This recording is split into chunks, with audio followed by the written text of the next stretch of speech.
revolution in economic thinking, which was an attempt to take a philosophical approach to thinking about the economy within the context of politics, within the context of polity and morals and utility and all these things. There was an attempt to systematize it and to put around it a scientific sort of layer.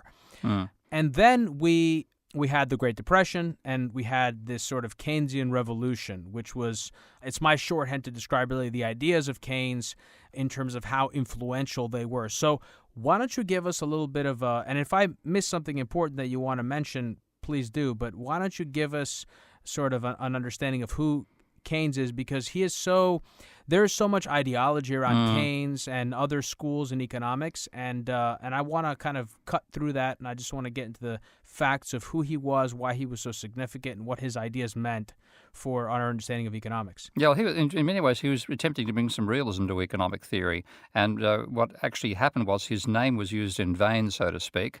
And I'm sure any religious people know what I mean by that.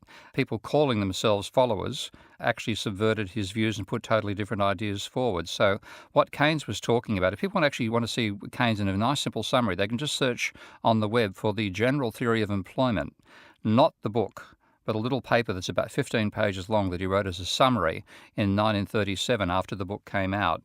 And in that, people reading it, if you didn't actually see the name, they might think they're reading something written by Hayek, because it talks about uncertainty, limited information, instability, evolutionary forces, all this sort of stuff, which is actually real world. But when he wrote the general theory itself, he was escaping from this neoclassical vision, which he called Marshallian, because he was trained by descendants of Marshall, and all the supply and demand equilibrium stuff. And he was trying to escape from that. But he also was trying to systematize economics in the same way at the same time. And the general theory of employment, interest and money, the book in 1936, in my opinion, is a real mishmash. You can read anything you like into it, and that's fundamentally what neoclassicals did. They saw the remnants of it, and they said that he was actually, to use the technical term, a Walrasian. He was somebody building on Leon Walras's idea of general equilibrium and taking it across from the microeconomic level to the macroeconomic level. That's precisely how John Hicks put it in an alleged interpretation of Keynes. But that actually became seen as Keynes himself. And Hicks, as it happens, later on recanted and said the model he put forward as a summary of Keynes was something he developed 2 years before he'd even read Keynes. So what was the major insight? I mean, what was the major insight for Keynes, or the attempt? How did he try to remake economic thinking actively? In fact, it wasn't so much that he was doing it as an academic. He was, in fact, very active in this process. He was, I think, was he not the head of the Bank of England at some point? No, he wasn't that. He actually began in the India. Back when Britain had an empire, he started off in the India colonial office there. But he was also such a recognised intellectual. He was invited as a bureaucrat to be part of the Treaty of Versailles. And he was so horrified by the attempts by the French leader at the time to destroy Germany by putting impossible reparations on top of it, which he said would have worked in a feudal society. But he wrote a book called The Economic Consequences of the Peace that predicted the consequences would be a Second World War. And of course, as the developments went in that direction over time, his stature grew as having accurately said what was the consequences of an appalling peace.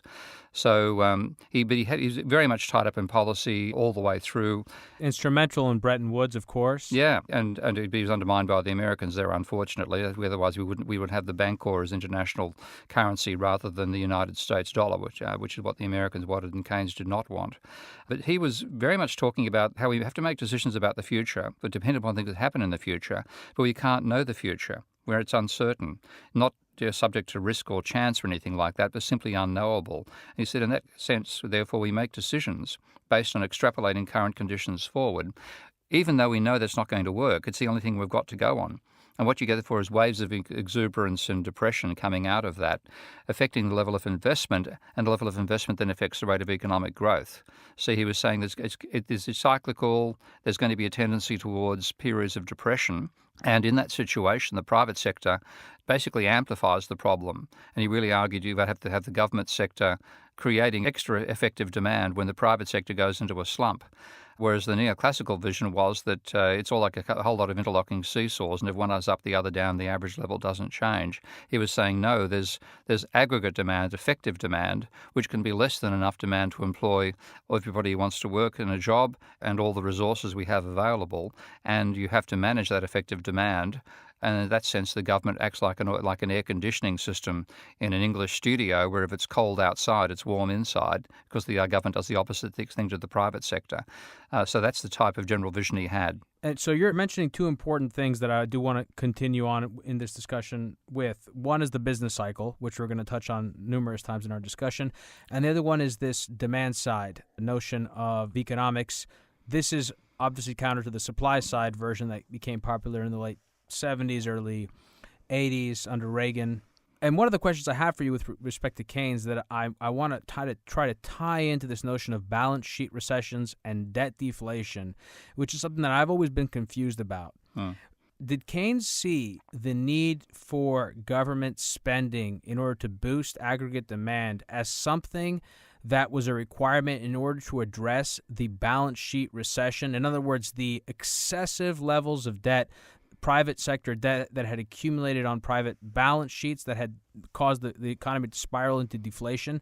Was that his attempt to address the debt issue, or was it the way that I was certainly taught in college, which was that he simply saw a certain critical point in which the economy just hit a positive feedback negative spiral where consumers just did not want to consume, they just wanted to save, and producers had no pricing power, and there was this complete spiral.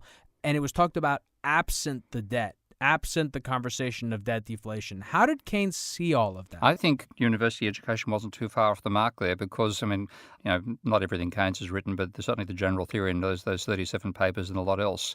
And he only once made reference to debt deflation.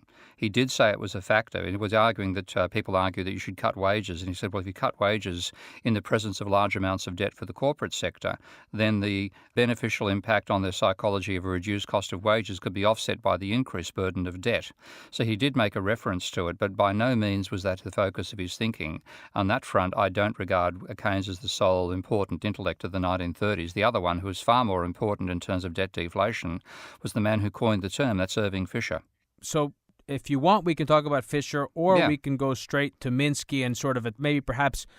I don't know that we necessarily need to go through the Keynesian neoclassical synthesis. I'm happy to, if you like, which is essentially this. That really was Hicks. Hicks developed a way of handling the idea of three markers interacting using a two-dimensional diagram. And the idea was using what's called Volra's law, which is the argument that if you have n minus 1 markets that are in balance, then the nth market also has to be in balance.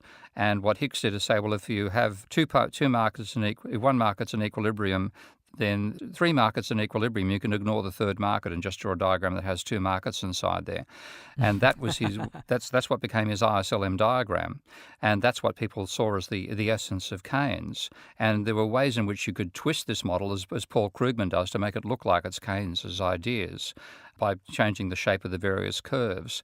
But what Hicks realised in the late 70s, after having lots of conversations with Paul Davidson, who was the leading post-Keynesian economist, he realised that the idea that you could, if you draw this line, you've got one line representing equilibrium in the goods market, another representing equilibrium in the money market, only where the two curves cross are they both in equilibrium.